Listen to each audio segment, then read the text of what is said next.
4 mois après son adoption au Sénat, l'Assemblée nationale a adopté sans modification la proposition de loi visant à favoriser le réemploi des véhicules, au service des mobilités durables et solidaires sur les territoires. Le texte, présenté par le sénateur Joël Labbé et plusieurs de ses collègues, part d'un triple constat.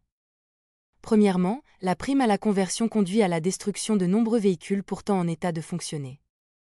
Deuxièmement, 13,3 millions de Français rencontrent des difficultés d'accès à la mobilité. Ce phénomène touche particulièrement les plus modestes, puisque 40% des ménages dont les revenus sont les plus faibles ne disposent pas d'un véhicule, contre 20% dans la moyenne nationale. Troisièmement, les garages solidaires, qui sont des structures associatives proposant un ensemble de services pour favoriser l'accès à la mobilité des publics les plus vulnérables, n'ont accès qu'à un gisement réduit de véhicules, souvent anciens et polluants. La proposition de loi entend surmonter ce paradoxe en mettant à disposition des autorités organisatrices de la mobilité certains des véhicules éligibles à la prime à la conversion.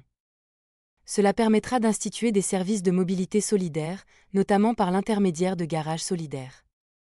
L'adoption sans modification du texte à l'Assemblée nationale conforte ainsi les évolutions introduites au Sénat, qui ont notamment permis de mieux encadrer le dispositif de prime à la conversion, mais surtout d'en renforcer le caractère opérationnel. Au-delà de son objectif environnemental, l'aboutissement de cette initiative sénatoriale constitue une avancée sociale. Il permettra de renforcer le droit à la mobilité de nombreux Français, notamment en zone rurale, dont les besoins ne sont pas satisfaits par les dispositifs d'aide à l'acquisition de véhicules propres actuels. Pour en savoir plus, rendez-vous sur le site internet du Sénat.